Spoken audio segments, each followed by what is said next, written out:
Hi, I'm Julie Hobbs from the University of Kentucky, and this is Karg-Elert Opus 107, number 2.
There's a couple tricky spots as always. It's a Karg-Elert Etude. A couple things to think about and some tips to help you practice and to get this really polished. The tempo is between 138 and 160, so I encourage you to play it at whatever tempo you can play it cleanly.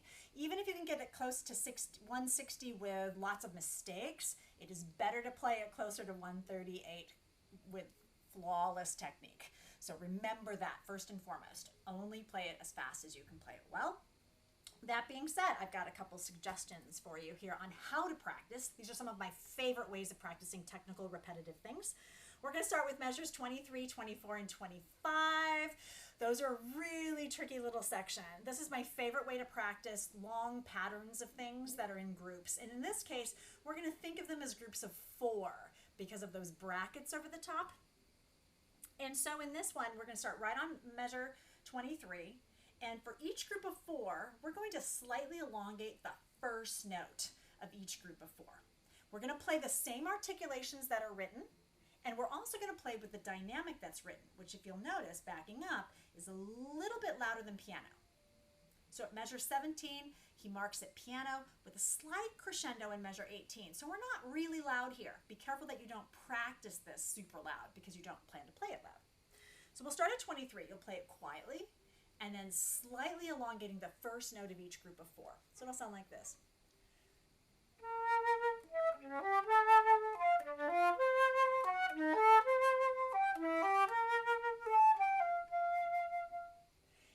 A little rough, or if it didn't feel confident, then do it again.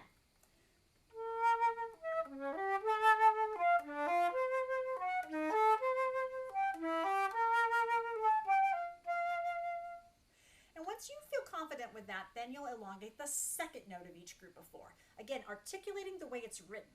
So you'll articulate groups of 2, but you will elongate, changing the value of the note of the second note of each group of 4.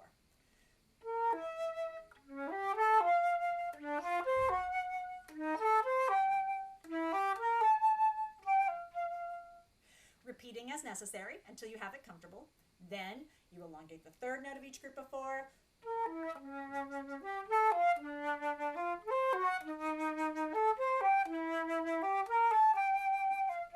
And the fourth.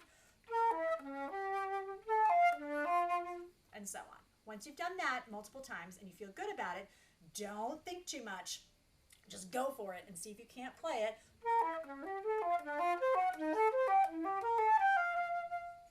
And just go on instinct, okay? Don't overthink that passage. That's one of my favorite ways to practice little chunks. The other thing we can do is measures 13 and 14. Nice strong sound. Little groups of 2, little couplets, 1 and 2 and 3, and what you can do is practice them as triplets to kind of mess with your brain a little bit. It's a good challenge for both your fingers and your brain and can help kind of get out of a tricky situation. So I'd practice them as triplets. I'll do it again. And you can lightly tongue it or just sort of breath accent. And and then go back and playing it as written with couplets. Sometimes practicing it with a different grouping is a good way to sort of trick your brain into thinking it's a new passage, but your fingers still get that same repetitive workout without you getting totally sick of it. That can also be applied to measures 40 and 41.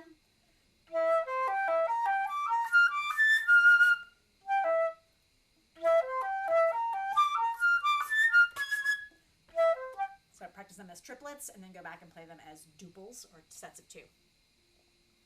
One other little thing I like to do stylistically is with these little couplets to really feel like I'm accenting or at least articulating cleanly at the very beginning, the first 3 measures, and also at the very end, is I like to put just a little lift at the end of each group of 2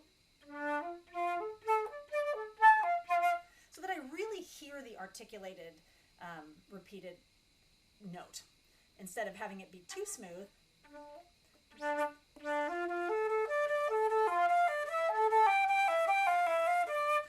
think that could get a little mushy, and it might make it difficult for someone to distinguish between the separated notes. So a little slight lift, and that'll kind of make the second note pop.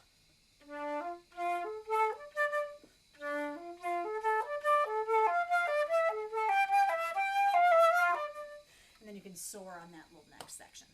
So stylistically, I kind of like a little lift for articulation purposes. In general, I say this a lot to my students, whether they're working on an etude for a competition or just weekly work or a solo, make sure that you map out where you're gonna breathe. So be thinking about this now and kind of work with a teacher or your band director and just think about where do you think is gonna be the best place for you to take a breath. Then mark them in and commit to those breaths. And then practice from breath to breath so that when you're doing repetitive practice work, you're incorporating the breath into the technique. This is really important because if you practice a section with a breath and then you don't plan on taking the breath when you run the whole etude, it's almost like your brain doesn't recognize that you did all that work. So we learn the breaths as part of the technique. It's important to bring that out. So map out your breaths and then practice from breath to breath. It's going to be okay. That's also good for metronomic work because you're going to need to take a little time to take in a sneaky breath and keep it metronomic. It's okay if you just time pauses a wee bit for you to take a breath and come back in cleanly. So don't worry about turning the metronome on and having that metronome clicking and have to sneak your breaths in between that. So it's okay if you take a little time to breathe. And then, yeah, finally, my favorite way to practice big leaps or big changes is to practice what I call the point of change, the exact point of change. And this would be a change either in register, where you're jumping from a high to a low note, or a sudden change in dynamics. And we do have a couple of opportunities for dynamic contrast in this etude. So don't just think only about the fingers. Remember to add those dynamics. And those are some good points to practice. One of the first ones is at measure 26 to measure 27.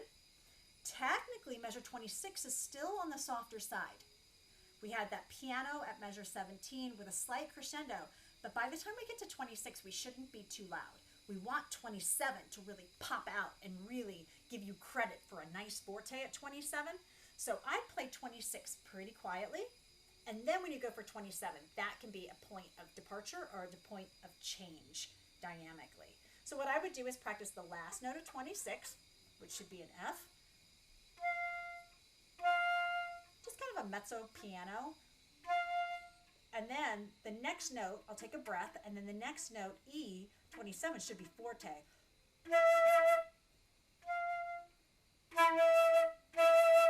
And what I want to do is train my face to remember the difference between forte E and piano F, right? I'm a little more puckered up for the piano, and I'm more open and a little firmer upper lip for the forte, right? And I want to shift from one to the other.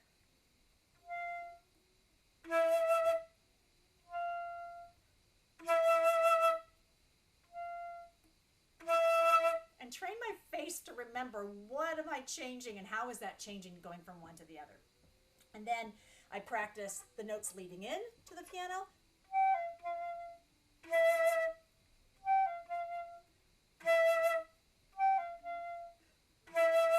And then the other way.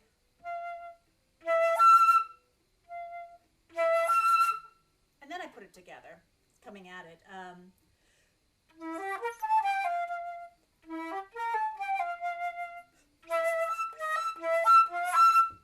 To make that sudden change between one dynamic and the other. The other spot is, of course, measures 44, 45, and 46. Sudden changes in that low register. So I'd play a high D and measure 44 really quietly. Real puckered up, soft cheeks, but a floofy lower lip, real puckered like you're saying, ew, ew, ew. And then the forte F. And I don't practice all the notes on either side. I just practice the last note of the piano and the first note of the forte. And I just make a mental note of, like, what is my face doing to play the high D? What is my body doing to play the low F, right? D, F. And I go back and forth. And then I train myself to make that sudden change.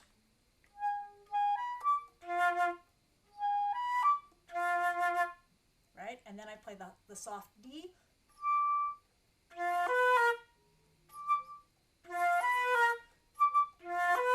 Then I try to put them together. And then the same thing going from forte on the B flat to the piano G in measure 45.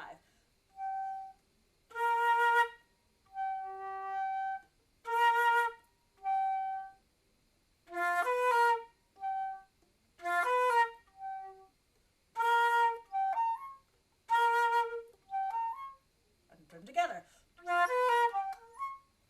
And so on and so forth. So, map out your breaths, do a lot of creative practice, change the dynamics, change the tempo, change the articulation just for repetitive practice, change the groupings.